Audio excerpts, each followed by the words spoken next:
Kamusta at welcome sa espesyal na edisyon ng I24 News English. Nagpakawala ang Iran ng mahigit 20 missile simula kahapon patungong Israel bilang pagganti sa pag-atake ng Israel sa timog na suburb ng Beirut, El-Dahi.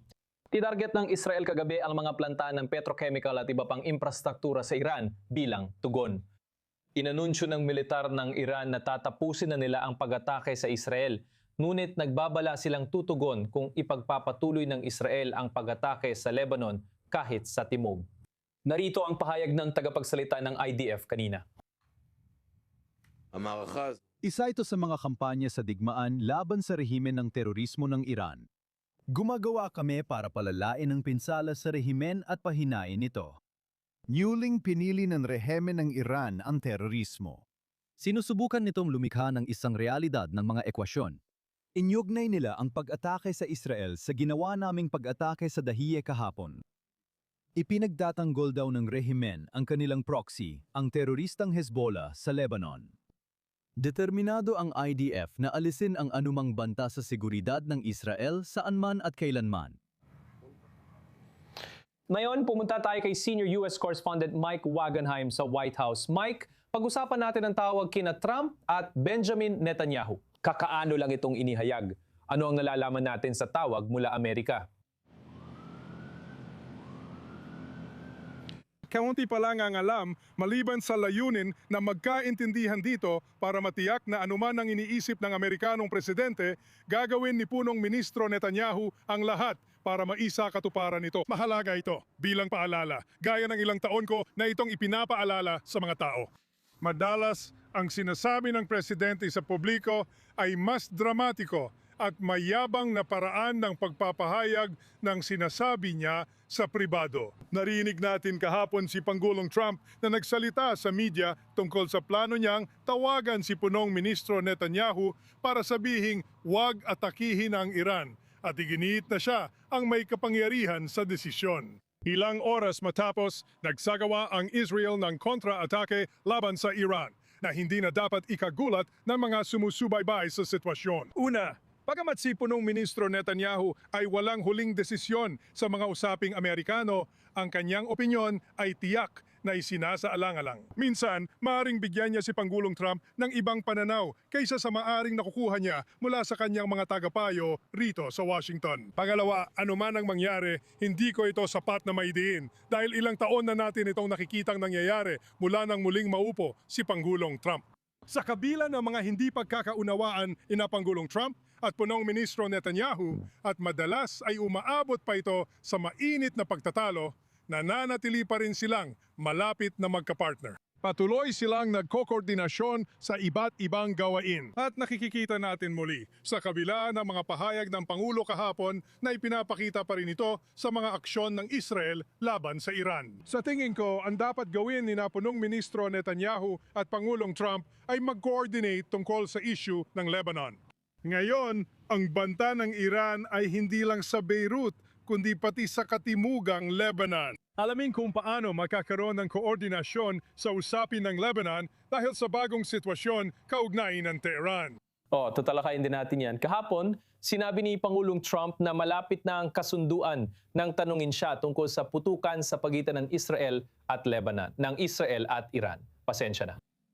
May koneksyon kaya ito? Sinusubukan bang makakuha ng dagdag na konsesyon ng Iran mula sa Amerika habang papalapit ang kasunduan? Hindi pa tayo malapit sa pagkakaroon ng kasunduan. Hindi pa ito naging malapit kahit anong lumabas mula sa White House at paminsan-minsang optimismo. At maraming dahilan kung bakit nagpapahayag ng optimismo ang Pangulo na malapit nang makuha ang kasunduan. Naabot kamay na ito na malapit na talaga. Pwede mong gamitin lahat ng mga salitang kahulugan yan. Hindi pa talaga ito naging malapit at hindi rin ito malapit na yon at wala talagang anumang bagay na mangyayari agad tungkol dito. Pwede nating ulit-ulitin ang pagbibigay pag-asa sa lahat o mas mabuti, harapin ng tapat ang realidad na ang mga Amerikano at Iranian ay hindi malapit sa kasunduan. At para ipagpatuloy yon, katotohanan kaysa magpalagay na may kasunduan na nandito na. Balik tayo sa harap kasama si Senior US Correspondent Mike Wagenheim mula sa White House. Salamat. Ngayon, kasama ko sa studio ang Senior Middle East Correspondent Ariel Oseran at security analyst Jonathan Regue. Maligayang pagdating sa inyo. Simulan natin sa iyo, Ariel. Ano nga ba talaga ang sinasabi ng IRGC dito? Ngayon ay may bagong kondisyon na hindi pwedeng targetin ng Israel ang Timog Lebanon. O sinasabi nila na sa panig nila, naibigay na nila ang kanilang tugon sa pag-atake ng Israel sa Beirut.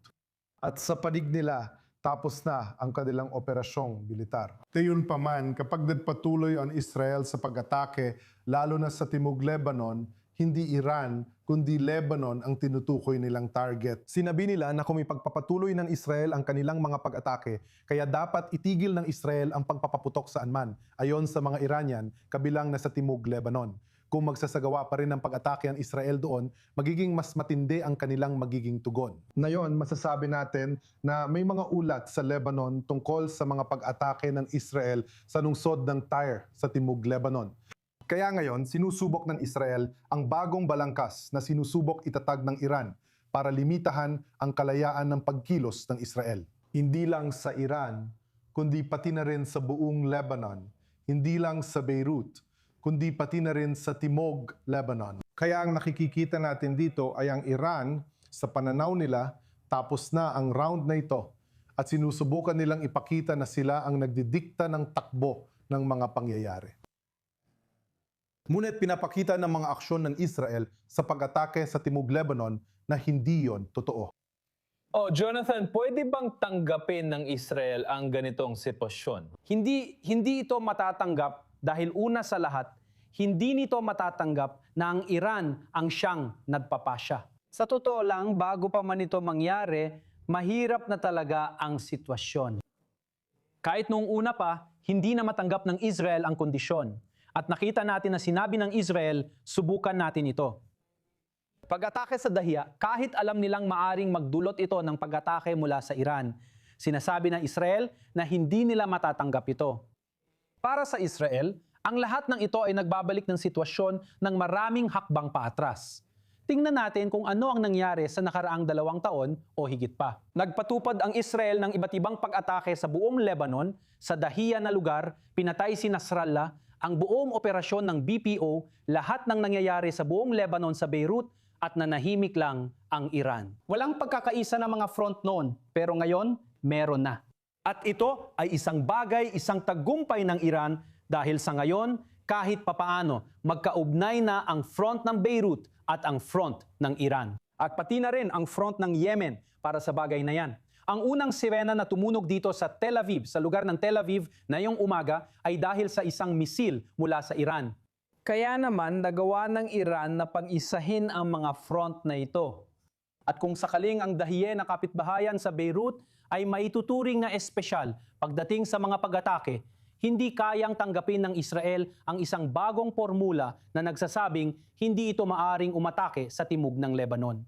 Ano ang susunod? Gaza, ang West Bank, padatras ng lahat ng puwersa mula sa Lebanon, mula sa Syria. Ito ay mga bagay na mahalaga para sa seguridad ng Israel. Walang garantiya na kung susunod ka sa kondisyon ng Iran na yon, hindi ka nahaharap sa bagong kondisyon sa hinaharap. Nangyayari na ito ngayon. Kaya, ang sagot sa tanong mo ay hindi ito matatanggap ng Israel. Tulad ng nakikita, sinusubukan na ito ngayon. Ipinapakita rin nito ang kumpiyansa ng mga Iranian marahil dahil sa sitwasyon sa Gulpo at kalagayan ni Pangulong Trump sa US. Ariel, habang nag-uusap tayo, may mga ulat ng patuloy na pag-atake ng Israel sa Tyre at iba pang lugar sa Timog Lebanon. Ano ang balita natin? Oo, ilang lugar. Tyre, Bulj-Shmeli at iba pang mga lugar sa timog ng Lebanon.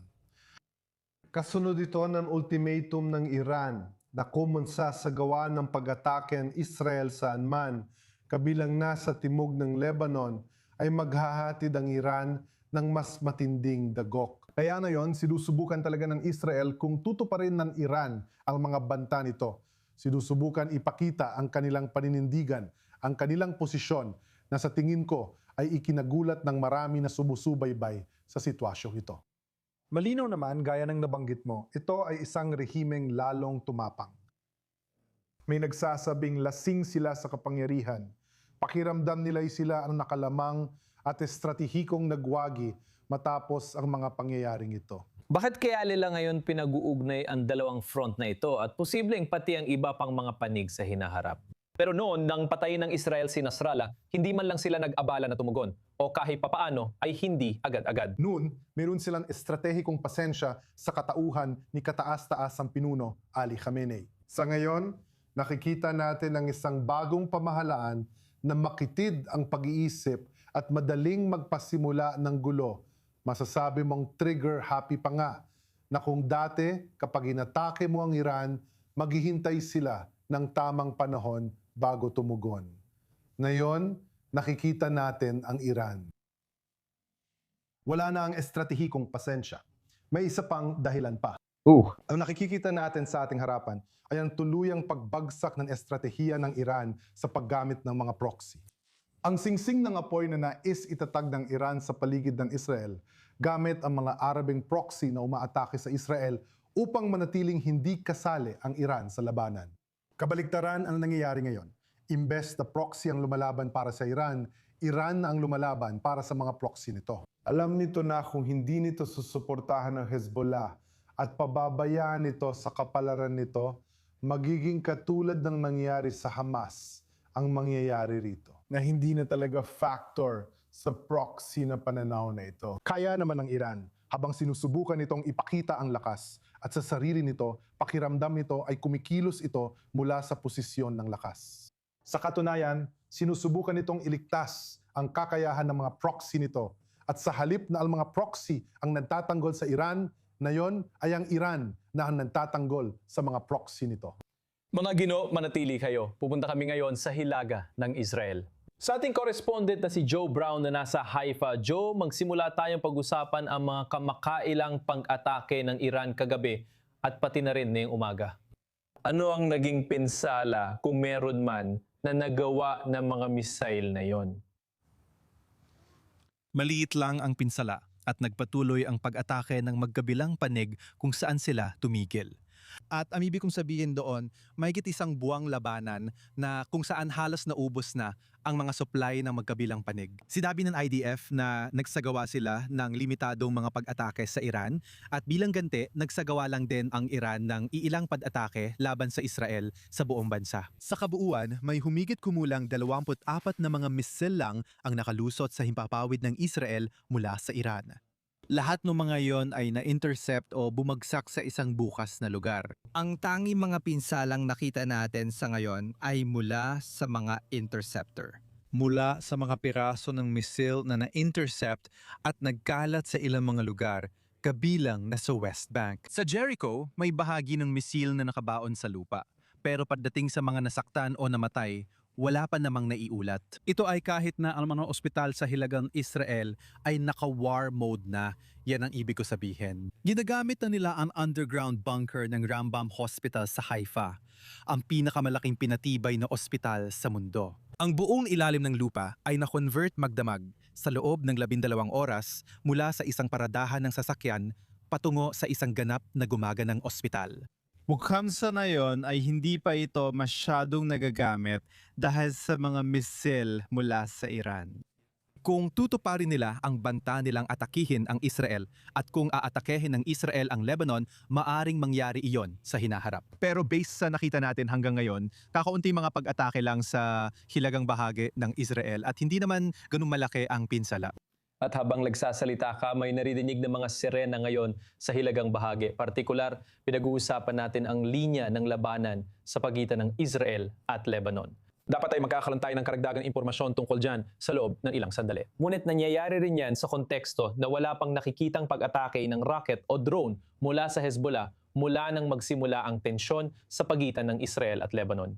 Israel at Iran, pasensya na.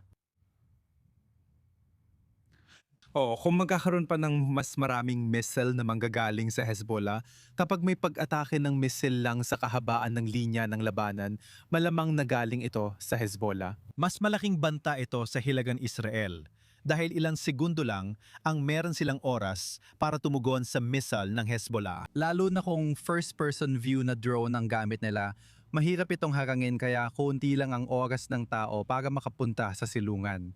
At mas maliit ang posibilidad na maabutan ito ng mga aerial defense system ng Israel. Kaya kapag may mga misil na galing Iran, may 5 hanggang 10 minutong babala sila. Maraming silungan sa hilagang Israel, kaya hindi lalampas ng 5 minuto ang layo mula sa isa.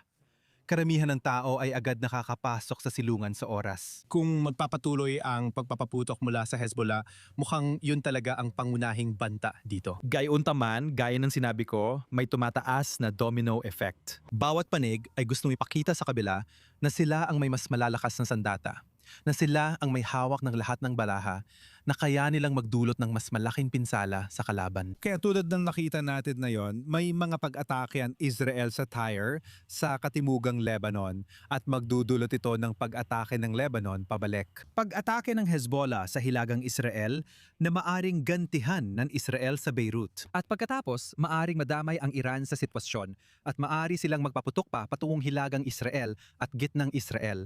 At lahat ito ay nag-ugat sa mga aksyon ng Hezbollah. Susubaybayan din natin ang kaganapang yan. Maraming salamat, Joe Brown, ang aming correspondent na kasama kita mula sa Haifa. Ngayon ay kasama natin si Catherine Beres Shakedam, isang eksperto sa Iran, Yemen at radikal na kilusan at Executive Director ng Forum for Foreign Relations mula London. Magsimula tayo sa decision ng Iran tungkol sa, sa equation kahapon na sinusubukan nilang ipakita dito. Kapag tinarget ng Israel ang Beirut, tatargetin nila ang Hilaga o ibang lugar sa Israel. Bakit sa tingin mo pinili ng Iran umatake ngayon? Sa tingin ko, isa lang itong palusot. Sa tingin ko, naghahanap ang Iran ng paraan para isisi sa Israel ang imposibilidad ng pagkakaroon ng kasunduan sa Amerika. Kaya anumang dahilan ay sapat na para sa kanila at ginawa na nila ito. Sa tingin ko, alam na natin ngayon na matapos maibalik ang koneksyon sa internet sa Iran, mulat na mulat ang mga tao sa nangyayari sa loob ng bansa. At maging sa labas na ibig sabihin ay mas handa at mas may kakayahan na ang mga tao na pabagsakin ang rehimen. Ngayon, naunawaan na nila na marami nang mangyari, maraming bawi ang naganap sa labas ng bansa. Mas masasabi ko ngayon na mas sabik ang mga Iranians sa kalayaan kumpara noong nakaraang mga buwan dahil alam na nila ang mga nangyari. Kaya naman, kailangan ng rehimen ng paraan para makalabas. At magaling talaga sila sa pagplano. Masasabi ko, mga tigil putukan at pagsasayang ng oras. Kaya para sa akin, isa na naman itong pagtatangka na guluhin ang sitwasyon. Isisi ito sa Israel dahil bakit hindi? Ito talaga ang hilig nila, ang isisi ang mga Hudyo o mismong Israel. Ginawa na naman nila ito. Hindi ako nagulat, inaasahan ko na ito. Gusto ko sanang magkamali, pero sa kasama ang palad, hindi ako nagkamali. At may ilang tao na nagsasabing nawawala na ng mga proxy ang Iran. Pero sa kabilang banda, kitang-kita nating sinusubukan ng Iran na buhayin at iligtas ang Hezbollah. Sa huli, sa tingin mo ba ganun kahalaga para sa Iran na mapanatili ang Hezbollah? Para sa kanilang estratehiya o para sa kanilang, estratehiya? Sa kabuuan, ano ang proxy na estratehiya sa rehiyon? Hindi ako sigurado kung ito ay tungkol sa posibilidad o kung gaano talaga kailangan ang Hezbollah. Sa tingin ko, tapos na sila at alam nila ito. Para sa akin, nagpapakita na lang sila ng lakas. Tungkol ito sa kakayahan ng rehimen na makipag-alyansa lampas sa mga proxy nito at subukang muling buhayin ang anumang proxy nila. Kaunti na lang ang natitira sa kanila. Kaya hinihikayat nila ang mga Houthi na umaksyon at ginawa na ito ng mga Houthi dahil wala na silang ibang mapuntahan. Kaya talagang parang laro ito kung sino ang unang bibigay. At sa tingin ko, may kinalaman ito sa pagpilit sa international na komunidad na alam naman nating hindi ganoon kainteresado sa Israel kahit kailan, lalo na ngayon. Sinusubukan nilang kumbinsihin ang lahat na mas mabuting panatilihin ang kasalukuyang kalagayan, panatilihin ang rehimen, kaysa suportahan ang Israel ng buo-buo. Kaya ginagamit nila ang EU at UK at posibleng ang kagustuhan ng US para sa digmaan, na sa kaso ng Amerika ay mas malaki, ibig kong sabihin mas malaki kaysa sa EU at UK. Pero baka hindi rin ganun kalaki ang diferensya. Sa totoo lang, umaasa silang papabor si Ginoong Trump na gustong makipagkasundo kahit ano mangyari. Sa tingin ko, hindi yun gagana. At sa tingin ko, hindi nila isinasaalang-alang ang kakayahan, kagustuhan at hangarin ng Israel na wasakin ang rehimen ito. Pilit nilang sinusubukang mabuhay. Ang nakikikita mo ay masasabi kong parang paghagupit ng isang patay na hayop. Oo, umaasa nga sila na aatras si Pangulong Trump tulad ng sabi mo. Pero nakita rin natin nagpapaputok ng misil ang mga Houthi papuntang Israel. Hindi ito unang beses. Sinasabi rin nilang aatakehin ang mga barkong Israeli sa Red Sea.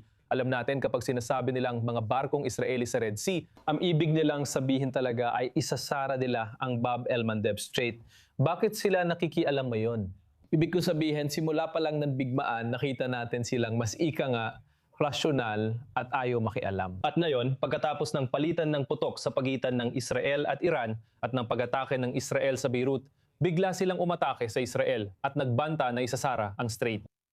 Sige, sa tingin ko, mas may kinalaman ito sa mga bansang Arabo kaysa sa Israel. At bakit ko ito sinasabi? Kaya nung isinara nila ang Persian Gulf, hindi nila nakuha ang reaksyong gusto nila. Ibig sabihin, ang Kuwait, UAE at Saudi Arabia ay hindi nagalit o umatake sa Israel sa parang inaasahan nilang gagawin ng mga ito. Napasya silang bombahin sila pero hindi gumana ang mga missile, rocket at drone dahil hindi na tinag ang Saudi Arabia. Lalo pang sinuportahan tayo ng UAE at ang iba ay nanatiling tahimik. Ngayon, nasa ganitong sitwasyon ka na, sige, hindi sapat ang Persian Gulf, subukan natin sa Bab el-Mandeb, Red Sea, at lahat na meron tayo. Sa tingin ko, hindi ito ubra. Sa tingin ko, ang nagagawa lang nila ngayon ay kumbinsihin ang mga bansang Arabo sa bagay na matagal na naming ipinagbabala. Ngayon, ang hinaharap ay itatakda sa ilalim ng isang Israeli na kasunduan sa kapayapaan. Kahit anong uri, Abraham Accord man o iba pa, hindi mahalaga kung ano. Kailangan nilang pumirma sa kasunduan. Sa tingin ko, nagigising nga sila. Napagtatanto rin nila na ang rehimen ay hindi mapagkakatiwalaan at mapanganib na katuwang. Isa rin itong katuwang na gustong isama sila sa hanay ng mga proxy nito. Naiintindihan na nila ito, pero kailan kaya sila magigising at sasama sa atin? Naniniwala ako na may kinalaman ito sa opinyon ng Arab Street at sa paniniwalang nagtagumpay ang rehimen sa isang bagay. Pinag-ugnay nila ang layunin ng mga Palestino sa ideya na para maging mabuting Muslim, dapat kang laban sa Zionist. Iyan ang problemang kinakaharap natin ngayon. Ito ang totoong dahilan kung bakit hindi napipirmahan ang Abraham Accord. Hindi ito dahil sa antisemitismo at naniniwala akong praktikal ang mga Arab na estado. Hindi lang ito tungkol sa gusto kita, kundi kung mas maganda ang kinabukasan ko kapag kasama ka.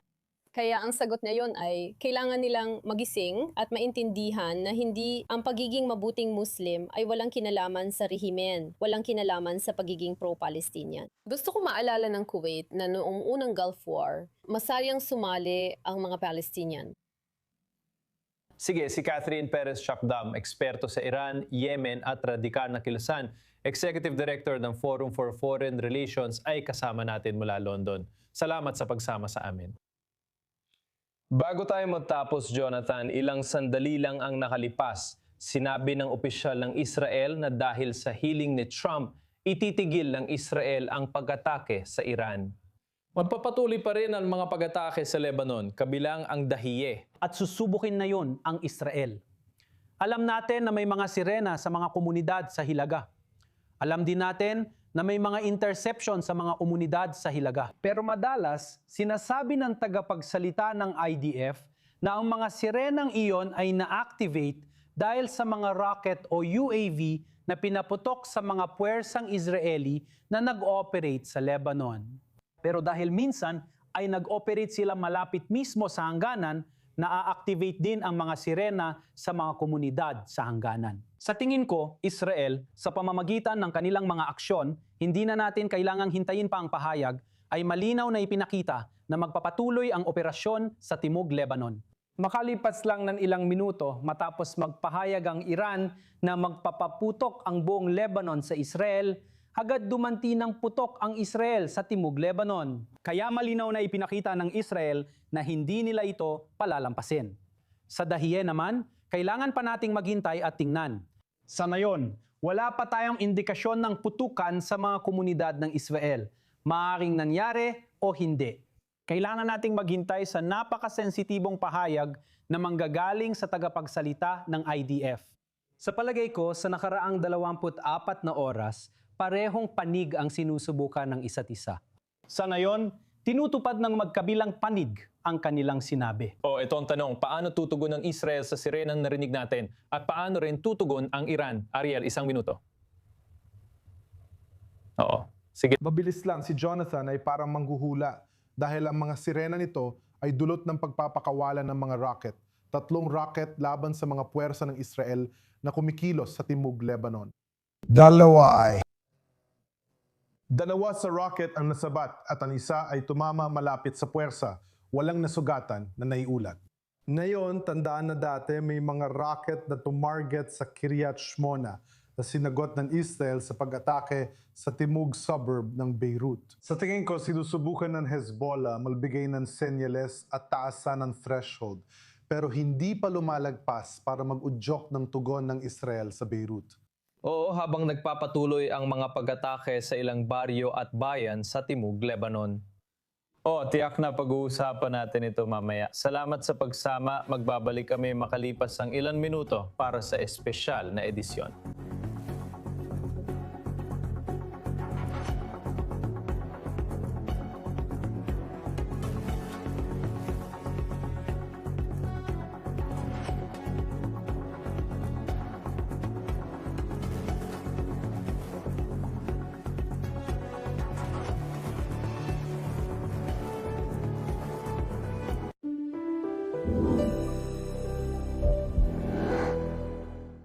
It's just something that you're gonna have to feel for yourself. Mananasan ang tunay na lunas sa sakit at paninigas. Tumawag na!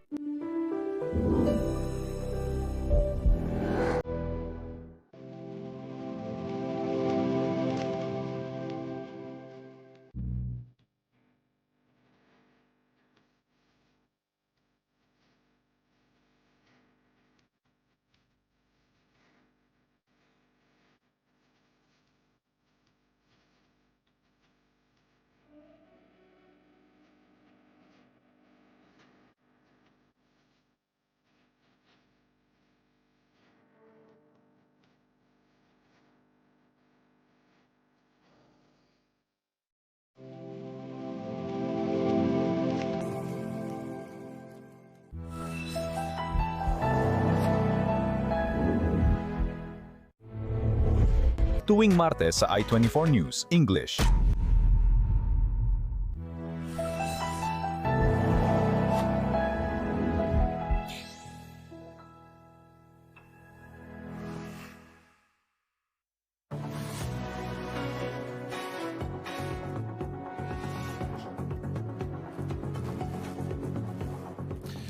Maligayang pagbabalik, pinag-uusapan pa rin natin ang paglala ng tensyon sa pagitan ng Israel at Iran at ang sitwasyon na yon.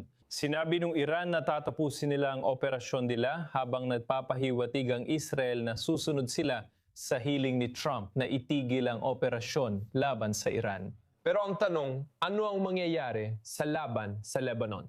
Para pag-usapan ito at iba pang mga issue, puntahan natin at kausapin si Brigadier General sa Reserba Israel, Rehav Shafir. Isa siyang dating commander ng Tel Nof Air Force Base at dating piloto ng Labanan, Israeli Air Force, na sumasama sa atin mula sa Moshav Bet Uziel. Maligayang pagdating, magsimula tayo sa pinakahuling paglala at sa mga pag-atake ng Israel sa Iran.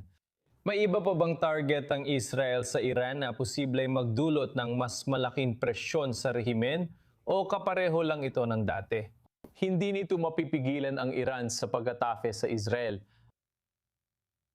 Sa totoo lang, marami pang ibang mga target na maaring tamaan sa Iran.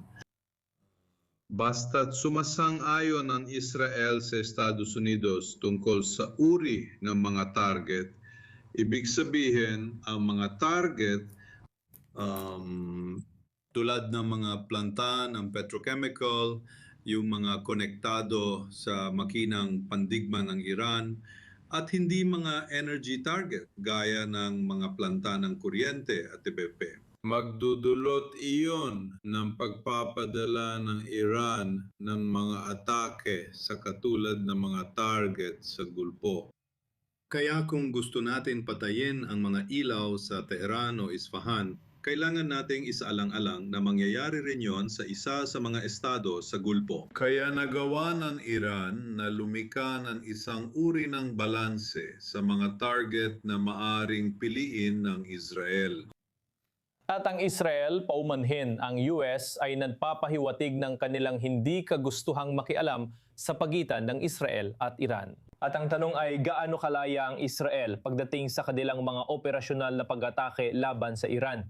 Lalo na kung isa sa alang-alang ang posibleng kakulangan nila sa kakayahan sa refueling, maaring air defense system na kailangan nila mula sa mga Amerikano at pati na rin ang panganib sa mga operasyon kung kinakailangan iyon.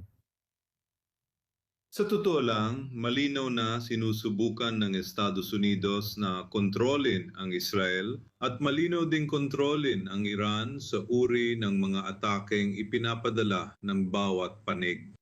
Kaya ang Israel ay laging pinipilit ng Estados Unidos na mapasunod ang Israel, pati na rin ang kanilang mga estratehiya at taktika. Kaya iniisip ko na ang kaluwagan na meron ang Israel at ang kapangyarihang maaari nitong ipataw sa Iran ay limitado lang sa kung ano ang pinapayagan ng Estados Unidos. Hindi basta makakagawa ng gusto ang Israel at mukhang hindi rin ito magagawa sa Lebanon. Kaya ito ang kapalit kapag nakipaglaban ka sa isang makapangyarihang bansa tulad ng Estados Unidos.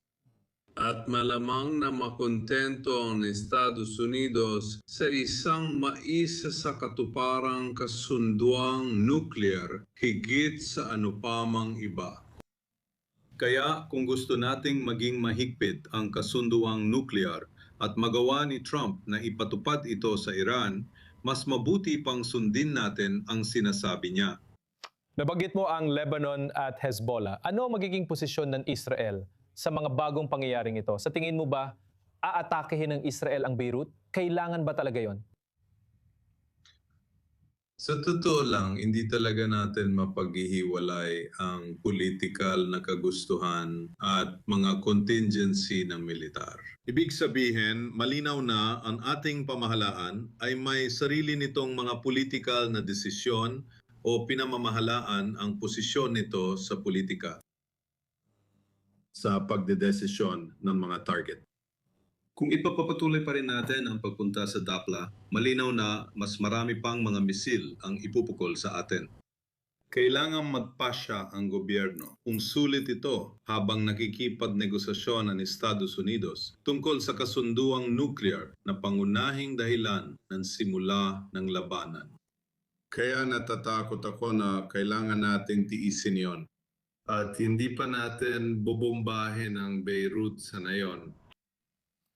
Sige, Brigadier General sa Reserba, Yitzhak Railik Shafir, dating commander ng Tel Nof Air Force Base at dating combat pilot ng Israeli Air Force. Maraming salamat sa pagsama sa amin. Salamat. At babalik tayo dito sa ating panauhin sa studio, Ariel. Magsimula tayo sa iyo mula sa perspektibo ng Israel. At ayon sa pinakabagong pagtatasa, tapos na ito. Kailangan nating makita kung paano ito mangyayari pero mukhang natapos na ang round na ito. At ito ang bagong terminolohiya na kailangan nating ipakilala kapag pinag-uusapan natin ang hayagang digmaan sa pagitan ng Israel at Iran. Pinag-uusapan natin ang mga round ng paglala. Ang unang round ay 12 araw. Ang ikalawang round ay 40 araw. At ngayon, pinag-uusapan natin ang 24 na oras. Sana naging 12 oras lang ito. Kaya ito ay isang maikling round, mabilisang putukan. Pwede mong tawagin na ganun. Ngayon, sa huli, ito ay ipinapakita sa atin na nagbago na ang dinamika sa pagitan ng Israel at Iran. At sinusubukan ng Iran na magpatupad ng bagong posisyon sa rehiyon. Nagtagumpay ito kaugnay ng pandaigdigang ekonomiya dahil sa kontrol nito sa kipot ng Hormuz. Nagtagumpay ito sa karamihan ng mga kapitbahay nitong Arabo sa Gulpo dahil karamihan sa kanila ay ipinagpapatuloy ang pulisya ng pagpapakalma at pagpigil. Pagdating sa Iran, sa kabila ng pagiging target ng libu-libong drone at misil, at sinusubukan din itong gawin yon sa Israel. Ngayon, sa bagong doktrina ng Israel, pagkatapos ng Oktubre 7, hindi na ito basta magtitiis, hindi na ito aasa sa pagpigil at hindi na rin sa pagpapakalma. Napatunayan ng Israel na sa bagong realidad na ito at sa bago nitong doktrina ng depensa, hindi nito hahayaan na magkaroon ng banta sa hangganan nito o kahit 2,000 kilometro ang layo. At tuwing may pag-atake sa teritoryo ng Israel, tutugon ito. Patuloy nitong ipapatupad ang mga pulang linya dito. Iyan ang nakita natin nangyayari hanggang ngayon. At yan din ang maaari nating asahan na magiging realidad sa hinaharap. Ngayon, kung mananatili ang sitwasyon na ganito, sinasabi ng Iran na itinigil na nito ang mga pag-atake nito. Palagay ko, posibleng kontento ang Israel sa mga resulta. Nagdulot ito ng mas malaking pinsala sa Iran na sinusubukang maglatag ng deterrence laban sa Israel. Ngunit sa huli ay sila pa ang mas matinding tinamaan. Kaya sa huli, babalik ang Iran sa pagpaplano pero mukhang hindi na ito magpapatuloy. Malinaw na marami sa atin ang nagulat kagabi sa pag-atake ng Iran. Kaya malinaw na lahat ng opsyon ay bukas pa rin at kailangang tugunan ng depensa ng Israel. Ito ang malaking tanong, ang paghiwalay ng dalawang front na ito, Iran at Lebanon. Jonathan, para sa'yo, ano masasabi mo sa ground operation? Wala kasing particular na nagsasalita tungkol dito. Sinasabi lang na may limitasyon sa pag-atake sa Beirut. Ngayon, nais ng Iran na itigil o ayusin ang equation ng pagpapatigil ng mga atake sa Timog Lebanon. Pero andun pa rin ang mga tropang Israeli, nasa Timog pa rin sila.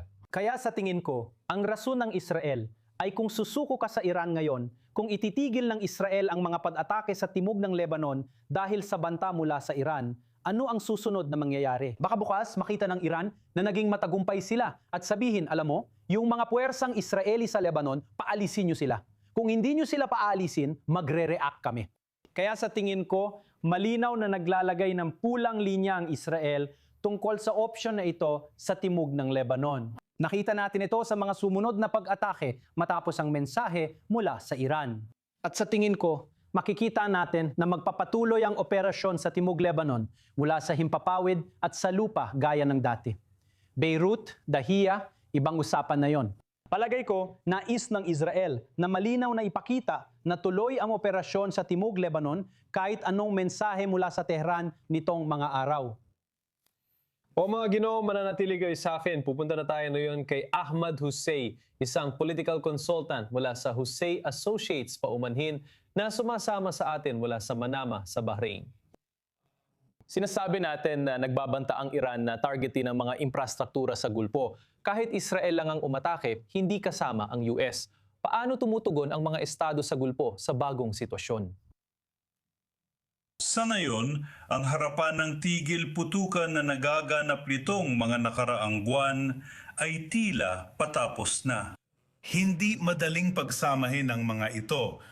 Pero ang biglaang pag-atake sa Israel na wala sa usapan ay napapakita lang ng isang bagay na wala talagang maiaalop ang Iran sa negosasyon. Ayaw nilang gumawa ng aksyon tungkol sa Strait of Hormuz. Ayaw rin nilang makialam pagdating sa mga issue ng mga kalapik bansa tulad ng Hezbollah at Lebanon. Pinag-uusapan din natin ang iba pang mga proxy sa rehiyon. Ayaw pa rin nilang itigil ang pagpapaputok ng missile at drone sa Gulpo. Kaya ano talaga ang alok nila sa negosasyon? Wala. Pati ang timing? Sa ngayon, base sa ilang ulat, ipinapakita natin kung paano talaga pinapahirapan ng mataas na inflation rate ang mga mamamayang Iranian. Kaya napilitan silang lumabas sa mga lansangan ng mga lungsod sa Iran. Ang rehimeng Iranian na yon ay umaatake sa Israel. Inaatake nila ang Gulpo na parang sinusubukan nilang ilihis ang atensyon ng mga Iranian at tipunin ang mga tao sa kanilang panig. Pero ibig bang sabihin ito na nararamdaman at nauunawaan ng Iran na ang pinakamahinang bahagi dito ay ang mga estado sa Gulpo? Hanggat kaya nilang atakihin ang mga estado sa Gulpo, makakakuha sila ng mas maraming konsesyon mula sa mga Amerikano o Israeli. At ito ang paraan nila para mabuhay sa digmaang ito. Hindi ko iniisip na mayroon silang tamang kalkulasyon sa antas na ito, lalo na matapos ang pagpatay kay Ahmed Vahidi kanina ayon sa mga ulat na ipinakita ng mga Israeli. Sa madaling salita, kung pag-uusapan natin kung sino ang namumuno sa Iran na yon, nagtatago ang Ayatollah, wala na ang tunay na Ayatollah. Kung pag-uusapan natin ang presidente na may mga ulat na nagbitiw sa kanyang posisyon ilang araw nang nakalipas, ang natitira na lang ay ang IRGC na nawalan din ng kanilang leader na yon. Hindi sila makafocus, malabo ang tingin sa sitwasyon at basta na lang nagpapaputok kung saan-saan para makaalis sa itim na butas na kinasadlakan nila. Sa loob ng kanilang bansa, may mga problema sila sa sarili nilang mamamayan. Pagdating sa mga embargo, pagdating sa usaping ekonomiya, Ibig ko sabihin, hindi maganda kalagayan nila, pati ng mga sundalo. Ang alam lang nila ay makipaglaban. At kung pag-uusapan natin ang tungkol sa, alam mo na, putukan dito at doon, gaya na sabi mo kahapon, itinanggi ng Iran ang responsibilidad sa pag-atake sa Saudi Arabia. Ganon din ang nangyari noong tinarget nila ang lungsod ng Kuwait. Ano ang ipinapahiwatig nito tungkol sa estratehiya ng Iran? Palagi nilang inaatake at itinatanggi ang mga pag-atake sa infrastruktura ng mga estado sa Gulpo. Sa palagay mo ba, sinasadya nila ito? Paano tutugon ang mga estado sa Gulpo rito? Kaunti sa dalawa, ibig kong sabihin, gaya ng sinabi mo, ginagawa nila ito tapos itinatanggi nila. Ginawa na nila ito sa Oman, ginawa na rin nila ito sa Emirates, sa lahat ng estado sa Gulpo, sa totoo lang. Ang problema nila ay sira ang kanilang chain of command. Yan ang una. Pangalawa, ang kanilang mga armas, lalo na ang kanilang mga drone, ay hindi maayos ang pagkakakontrol. Nilalagay lang nila ang GPS location at umaandar na ito. Kung anuman ang unang tamaan, hindi na nila kinukwenta at nangyari na ngayon. Sa madaling salita, 2 tao, 2 civilian sa Bahrain ang namatay dahil doon. Sa usapang Kuwait, gaya ng sabi mo, itinatanggi pa din nila ang ginawa nila kahit may surveillance camera na.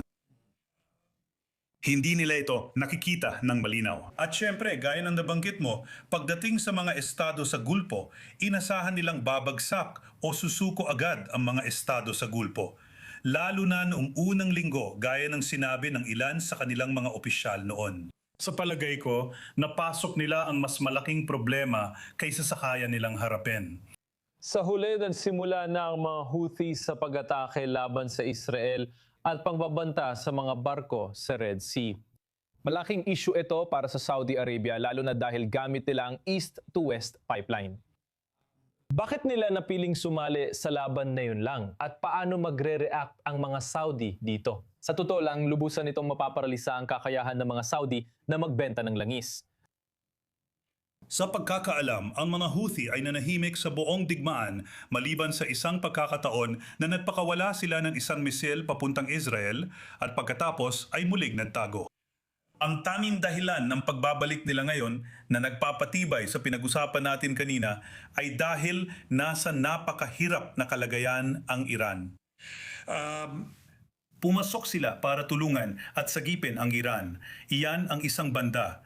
At kung paano ito haharapin ng Saudi, problema ito para sa buong rehiyon. Ang tinutukoy ko ay ang Gulpo at Israel. Kaya sa tingin ko, dapat magkaroon ng tamang pagtutulungan para maagapan sila bago pa sila makagawa ng mas marami pang aksyon. Alam natin na kapag nariyan na ang mga Houthi, hindi mo sila mapipigilan. Sige, Ahmad Hausa, political consultant ng Hausa Associates, kasama natin mula Manama, Bahrain. Maraming salamat. Salamat. Balik tayo sa studio dito. Ariel, balik sa'yo. Pinag-usapan natin ang issue ng mga Houthi kasama ang ating mga panauhin sa buong coverage na ito. Gusto rin naming malaman ng opinion mo, bakit sila sumasali ngayon? dahil sinusubukan ng Iran na iligtas ang kanilang proxy network.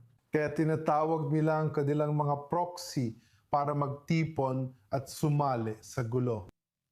Ipinapakita nito na parang may 2.5 proxy ang Iran. Meron tong Hezbollah, meron tong mga Houthis, at meron tong kalahati ng dati nitong hawak sa anyo ng mga milisyang kaalyado ng Tehran sa Iraq, na ang ilan sa kanila ay nagsimula ng magsabi na sila ay mag-i-integrate na sa sistema ng Estado. May mga hindi kaalyado ng Iran na nagsimula na rin sa proseso. Kaya naman ang Iraq ay kasalukuyang nasa bingit pagdating sa proxy program ng Iran. Pero sa tingin ko, ito ay isang napaka-interesanteng sugal sa panig ng mga Houthi. Tulad ng sabi mo, na yun lang sila sumali. Ano na ang nangyayari ngayon? Ano ang pakinabang nila? Ang Hezbollah ay maaaring makamit ang kanilang kaligtasan kung magtagumpay silang pagdugtungin ang front ng Lebanon at Tehran. Pero ano naman ang hinahanap ng mga Houthi? Matagal nang nakapaghanda at nakapagtipon muli ang mga Houthi, kaya marahil handa na silang lumaban na yon. Kailangan din nating tandaan na pagdating sa kalagayan sa loob ng Yemen, ito ay ganap na kalamidad.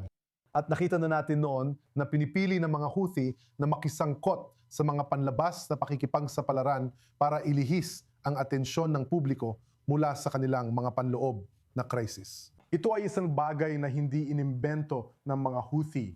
Kasali rin dito ang Iran. Maaring sabihin ng ilan, sa harap mismo ng ating mga mata, ito ang isa sa mga pangunahing dahilan kung bakit sila napaka-aktibo sa usaping militar ngayon.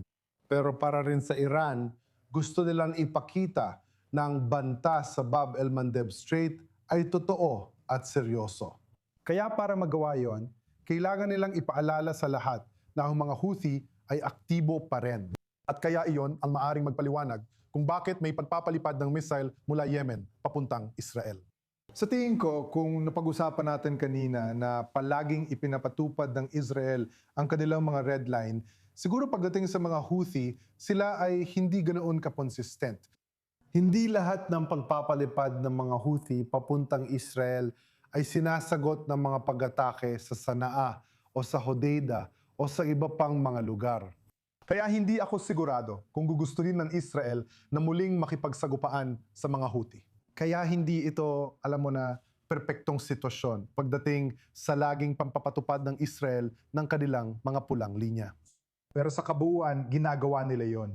At sa tingin ko, sinusubukan ng mga Houthi na subukan ang determinasyon ng Israel para makita kung talagang kasingtibay ito gaya ng sinasabi nila o kung may mga butas sa kanilang doktrinang pangdepensa. Jonathan, manatili tayo sa paksang Houthi. Tulad ng sabi ni Ariel, hindi tinutugunan ng Israel lahat ng misil ng Houthi. Hindi naman ito nakakasama sa Israel pero isa pa rin itong problemang kailangang tugunan balang araw. Ano nga ba talaga ang ginagawa ng Israel pagdating sa seguridad at militar laban sa mga Houthi? Minsan, umaatake ang Israel sa Yemen at epektibo ito. Nagdudulot ng pinsala pero hindi nito kayang pabagsakin ang mga Houthi. At ito ay isang bagay na kailangang tugunan. Hindi lang dahil sa mga misil na sakit ng ulo at nagdudulot ng problema. Pero kung talagang maaantala na naman ang paglalayab ng mga barko papunta sa mga timog na daungan ng Israel, gaya ng nangyari na dati, malaking problema iyon na kailangang solusyonan. Ang problema ay marami tayong kinakaharap na mga front. May front ng Iran, may front ng Hezbollah, may front ng Gaza. Bihira natin itong nababanggit, pero nariyan ito laging aktibo. Mayroon ding West Bank, bihira rin natin itong nababanggit. Mahigit 24 na oras na nakalipas, nagkaroon ng insidente ng pamamaril na ginawa ng isang mamamayang Israeli, pero aktibo pa rin ang West Bank na may karahasan mula sa panig ng mga Palestino at panig ng mga Hudyo. Aktibo pa rin iyon. Labis na nabibigatan ang hukbo sa tungkulin nila. Kaya ngayon, ang pagtatangkang gumawa ng isang bagay na libong milya ang layo ay napakahirap kahit gaano pa kasopistikado ang hukbong ito. May hangganan ang kaya nitong makamit. Tiyak, maraming salamat Jonathan Regev, ang aming security analyst at pati na rin ang aming Middle East correspondent, senior correspondent Ariel Ozeran sa pagsama sa amin ngayong oras na ito. At ngayon ay magtatapos tayo kasama ang aming correspondent sa Hilaga, Joe Brown. Muli, maligayang pagdating. Katatapos ng nitong nakaraang oras, may isa na namang sirena sa Hilaga ng Israel at pati na rin ang mga pag-atake ng Israel sa mga bayan at nayon sa timog ng Lebanon. Ibigay mo sa amin ang pinakabagong balita sa baging yon. Nung huli tayo nag-usap, may mga sirena sa Hilagang Israel dahil sa rocket attack ng Hezbollah habang nagsasalita ako. Ito ay patungo sa Galilee Panhandle sa paligid ng Kiryat Shmona. Ngayon, sinabi ng IDF na may 3 misil na pinaputok mula sa Hezbollah patungo sa mga sundalong Israeli na nakabase sa Timog Lebanon. 2 sa mga ito ay na-intercept at ang isa ay bumagsak malapit sa mga sundalo. Gayunpaman, walang nasawi. Sinabi ng Israel na sila ay maghihiganti ng matindi kung aatakihin ng Hezbollah ang mga lungsod at bayan sa kahabaan ng linya ng sagupaan sa hangganan ng Israel at Lebanon. Hindi pa ito kabilang sa mga pagkakataong yon dahil Timog Lebanon lang ang target. Ang dahilan kung bakit may mga sirena ay maaring bilang pag-iingat o dahil ang mga interceptor na nakabase sa hilagang Israel para saluhin ang mga misil ay siyang nagpatunog ng mga babala o sirena. Kaya sa kabuuan, wala pang nangyayari patungong hilagang Israel. Gayunpaman, ito ang ginagawa ng Hezbollah. Mahilig silang dahan-dahang lumapit sa hangganan. Ganito din ang ginawa nila pagkatapos ng pinatawag na tigil putukan na nilagdaan noong Abril at yung isa na nirenew o napagkasunduan lang 1 linggo ang nakalipas na agad ding nabali. Kaya malamang na magkakaroon ng ilang mga misil na itutok papuntang hilagang Israel. At nakadepende iyon kung paano tutugon ang IDF kung makikialam ba ang Iran. Ayon sa IDF, kapag tinamaan sila, babawiin nila sa Beirut. Kapag tinamaan ng Beirut, muling tatargetin ng Iran ang Israel. Pero gaya ng sabi mo, tuloy ang pag-atake ng IDF sa Timog Lebanon. May mga larawan ng usok na lumalabas mula sa Tyre at iba pang mga lungsod sa Timog, lalo na sa hilaga ng Ilog Litani. Kaya malamang na makakaroon ng paglala sa ilang punto. Nakasalalay lahat ito sa kung paano tutugon ng IDF sa mga pang-uudyok ng Hezbollah. At ngayon, matapos ang pahayag na ito ng militar ng Iran at pati na rin ang pagpapahiwatig ng Israel na handa silang itigil ang mga pag-atake laban sa Iran. Anong ibig sabihin nito sa mga tagubilin ng Home Front Command at sa bukas na pasok sa paaralan? At tiyak na ang Israeli airspace at ang posibilidad na isara ang netbag. Kaya mula ngayon, sarado pa rin ang mga paaralan sa buong bansa. Gayunpaman, ginawa nila ito habang bukas pa rin ang mga lugar ng trabaho. Ito ay paraan para mapanatiling umaandar ang ekonomiya na labis na apektuhan nitong nakaraang 3 taon. Nagdulot din ito ng hamon sa mga magulang sa Israel na kailangang agad maghanap ng mag-aalaga sa kanilang mga anak. Sinabi sa kanila na sarado ang paaralan bukas. Gayunpaman, dahil pumayag na ang mga Iranian na itigil ang pagpapaputok patungo sa Israel, plano nilang muling buksan ang mga paaralan para sa face-to-face classes simula bukas. At magkakaroon din ito ng kaanting abala sa himpapawid ng Israel na nanatiling bukas na yung araw sa kabila ng pagpapaputok ng mga rocket mula sa Iran. At ang plano nila ay panatilihing bukas ang bansa hanggat maaari dahil gaya ng sinabi ko, nagkaroon ng maraming problema sa ekonomiya dahil sa pagsasara nito ng ilang beses nitong mga nakaraang taon. Ngayon, may mga pagsusulit na kailangang kunin ng estudyante bago pumasok sa hukbong sandatahan. Ayon kay kalihim ng edukasyon na si Yoav Kish, ang ilan sa mga ito ay kakanselahin. Ang iba naman ay ipagpapaliban. Pero sa alinmang sitwasyon, malaking abala ito para sa mga estudyante sa Israel at sa kanilang mga magulang. Joe Brown, correspondent namin, nakasama kita mula sa hilaga ng Israel, particular sa Haifa. Salamat sa pagsama sa amin. At balikan lang natin ang mga pinakahuling pangyayari. Sinabi nung punong tanggapan ng IRGC, Khativ at Amia na pansamantalang ititigil nila ang pag-atake sa Israel, ngunit nagbanta ring itutuloy ito kung targetin ng Israel ang buong Lebanon. Kasama na ang timog ng Lebanon, pero yan mismo ang nangyari, 1 oras lang ang nakalipas. Tinarget ng Israel ang ilang bayan at nayon sa timog Lebanon. Ngunit wala pang pahayag mula sa mga Iranian tungkol sa insidenteng ito. At susubaybayan pa rin natin at ipagpapatuloy ang ating pagbabalita na muling magsisimula sa loob ng ilang minuto. Maraming salamat sa panonood.